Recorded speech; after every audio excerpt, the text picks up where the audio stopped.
What's up, my fellow gun dogs? Welcome back. We're just gonna do a real quick video. By the way, this is already this is why I don't use the webcam or streams.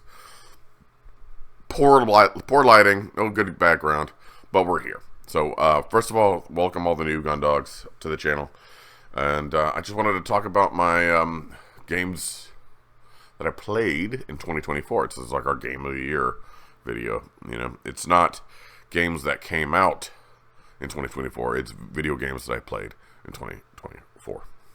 So, can I move this? Is that going to change anything? No, it won't change anything. Good. So, first on the list, we played Elden Ring. We are nominating Elden DLC for Game of the Year. We're just doing that. You know, I know it's a controversy. We're doing it. Shadow of the Erdtree, Final Fantasy Remake, Indiana Jones and the Great Circle, Feeding Frenzy 2, Nine Souls, Still Wakes the Deep, Arcade Paradise, Bioshock 2, Hogwarts Legacy, Call of Duty 6, Resident Evil 4, Separate Ways, oh yeah, also DLC, Inscription, Dave the Diver, Shadow of the Colossus, Little Nightmares 2, Jedi Survivor, Diablo 4, Somerville, Pentiment, I shouldn't even bring that game up, even though the writing was so... Okay, and Stalker 2. Stalker 2 we can already push aside. That's not going to be nominated. I didn't play enough of that. It was... how are we doing? How are we framed? It was... Stalker 2 was fine. I have a friend who just loves that game. It's just... He's like, this is the best thing that's ever happened to me. And good for him, you know? But this friend also... says Atomic Heart is better than Bioshock, so push that aside. Pentiment was good. It was a it's like a medieval a lot of text, a lot of talking, a lot of choices. Like there were, I made it to like the third part before I quit it, and I honestly should go back, try to wrap it up. I don't know how much is left, honestly. Okay, Somerville was one of those 2D-ish. It was it was like Little Nightmares. It was a 2D like side scroller thing that were it's like it was all story driven. Like what do I like to say is show don't tell. It's one of those games where everything is so visual. It's a visual storytelling. I love those, especially because video games in a medium that's great. Show me the story. Don't tell me. And you can only do that in, film and video games or whatever. Diablo 4 was a video game. Jedi Survivor. Jedi Survivor, interesting enough. I really liked, what is it? The Fallen Order. Jedi Survivor was had great gameplay mechanics. The story really... The last 4 hours were outstanding. I committed to a stream. It's like one of my longest streams. I don't stream 8. I don't do 8-hour streams, but I did for that game because I was like, we're just gonna beat this game tonight. Little Nightmares 2. Little Nightmares 2 is also a video game. Again, show don't tell. It was great storytelling. It got a lot of views. Sometimes I'm surprised at what games bring in viewers. And that one brought a lot of views. It was fine.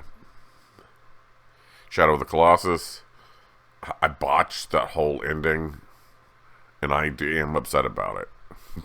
But great concept, cool game. Dave the Diver. Wow. Back and forth, right, between diving and running a sushi restaurant. At the beginning of the game, I was like, I don't know these mechanics.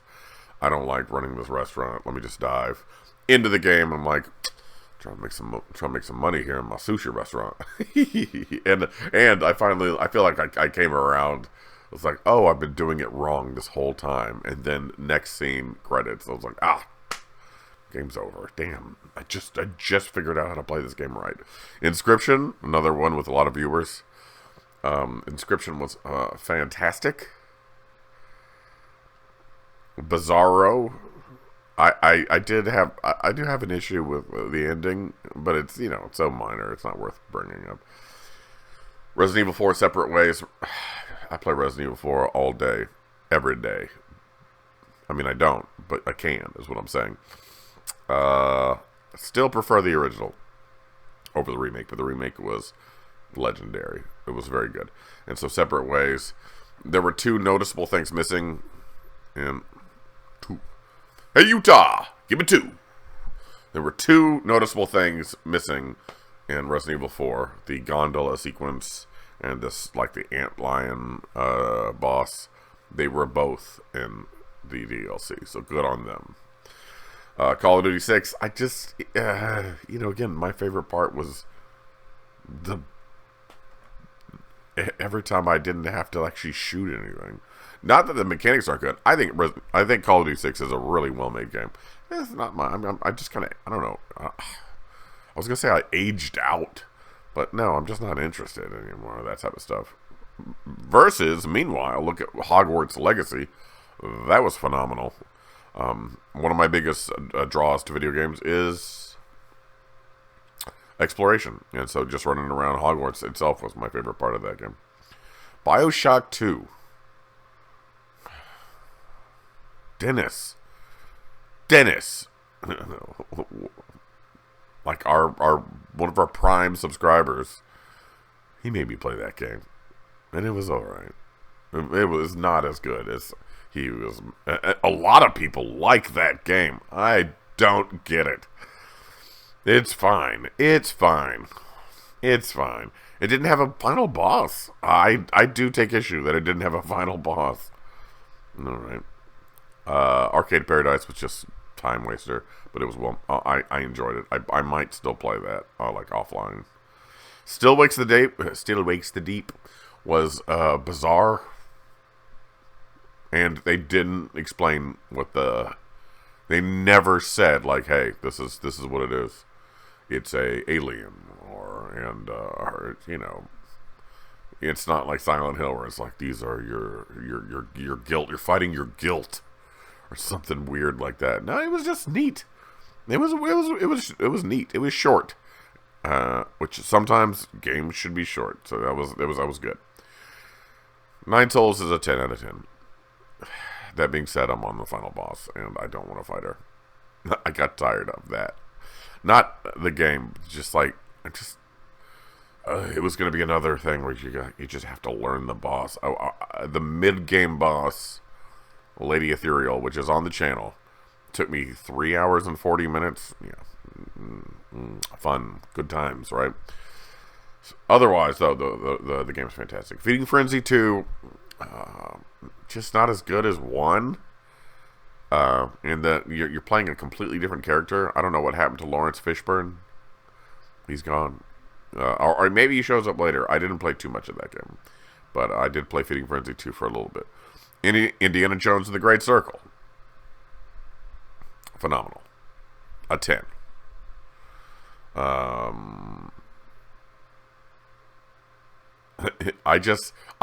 thought, and it's not the game's fault. I just thought it was about to be over. And, when you make that kind of conclusion, you're like, okay, I'm about to wrap this up. And it just kept going. It just kept going and going. So I lost a little bit of patience at the end, but that was I put that on myself. Final Fantasy Remake, Final Fantasy VII is one of my OG favorite games. Great. Remake was phenomenal. Again, I don't want to slut shame, but the more, like, Tifa, that skirt is so short. It's just not practical. It doesn't fit her girl next door character. It's like you're doing big kicks. I don't know. Tifa, please put some pants on. Put some, I just don't know. Anything in Elden Ring. Elden Ring is always a blast, except Commander Gaius really put a crimp in the whole experience. I'm not going to penalize the game for that, but Anyway, so that's my those are the games I played. Top 5, easy. I guess I'll guess I'll point here, and then the editor, who is me, will put the images up. Okay. All right. In 5th place. I don't know, drum roll. Can I, editor, who is me, please add a drum roll here. Oh no! Thank you. Oh no! Oh yeah! 5th place, I'm going to just go with Resident Evil 4, Separate Ways. No problem. I'll put that right here. Yeah. 4th place, Shadow of the Erdtree, right here. Another DLC. 3rd place, Indiana Jones and the Great Circle. Put that right here. And what? 2nd place? 2nd place, Nine Souls. God, I love that game. All right, put that right here. It smells fine. It smells fine. Here. And in 1st place, Bloodborne. All right, guys. Thanks for meeting up. I'll catch up with you guys later. We'll stream something cool. Yeah, maybe Bloodborne. Peace.